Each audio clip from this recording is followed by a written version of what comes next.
यही कहना चाहता हूँ, मैं कल भी यहाँ आया तो यहाँ पर पानी लगभग आधा मंजिला जो मकान के होते हैं वो पानी में डूबे हुए थे। On the direction of MLA west उद्दुम आर्मी साहब ने मुझे कहा आप जाओ, जिस एरिया में प्रॉब्लम है मुझे वो रिपोर्ट करो।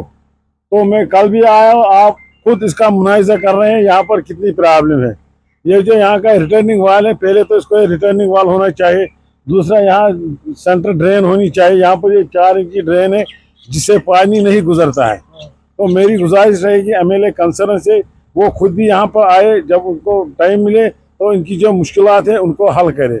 और साथ साथ यहाँ पर एक और कॉलोनी है यहाँ जगपीट के पास, वहाँ पर भी यही सूरत हाल है, या इसके परले साइड जो यहाँ पर और रहायशी पजीर हैं उनका भी यही हाल है।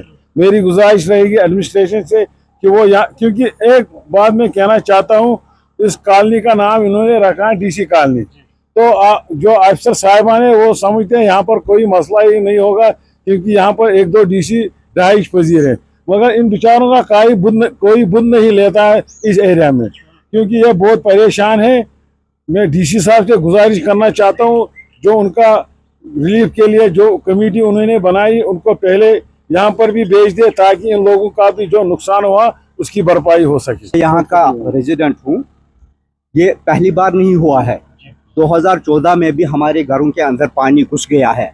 मेरी डीसी साहब से रिक्वेस्ट ये रहेगी, वो ईमानदार ऑफिसर है, वो खुद किसी टीम को यहाँ भेज दे और रूट काज मालूम करे कि ये जो बेल्ट है, ये पूरी डीसी कॉलोनी नहीं है, ये एक बेल्ट है, यही क्यों ज़ेर आब आ जाता है।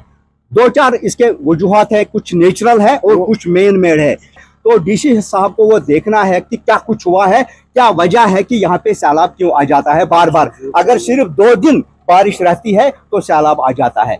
यहाँ कोई नहीं आया, सिर्फ ये बशीर साहब यहाँ आए कल भी और आज भी, और इन्होंने कम से कम हमें पूछा कि जरूरत किसी चीज की तो नहीं है। और इससे पहले लारमी साहब भी आए, वो हमारे एमएलए है, उनसे भी मेरी गुजारिश रहेगी कि वो खुद यहाँ आए और देखे कि हमारे मसाइल क्या है।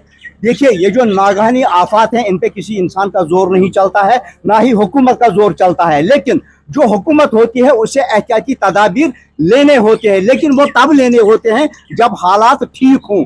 लेकिन क्या होता है, यहाँ उल्टा होता है, जब सैलाब आ जाता है तब हुकूमत के कारिंदे आते हैं, यानी कोशिश बनन नारे कानून। ऐसा नहीं होना चाहिए, बल्कि जो हालात ठीक हों तो उस वक्त उन्हें आना चाहिए, देखना चाहिए।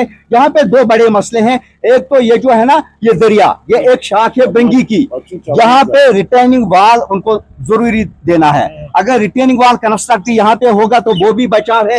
और इससे 3 किलोमीटर ऊपर खरतार उस जगह को बोलते हैं, वहां पे भी बांध बांधना है, बांध कंस्ट्रक्शन करना है। और तीसरी बात, यहाँ से थोड़े कदम के ऊपर एक गेज लगा हुआ है, लेकिन वो नॉन फंक्शनल है। अगर उसको फंक्शनल बनाया जाएगा तो ये कम से कम ये बेल्ट बच जाएगा सैलाब से। हमारी रिक्वेस्ट रहेगी डीसी साहब से भी और एमएलए साहब से भी कि वो खुद मुआयना करे इस पूरे एरिया का, इस बेल्ट का। और यहाँ पे ड्रेनेज का भी हमें मसला है, अगर ड्रेनेज का भी सिस्टम अच्छी तरह से हो जाएगा तो शायद हम आइंदा बच जाएंगे सैलाब से।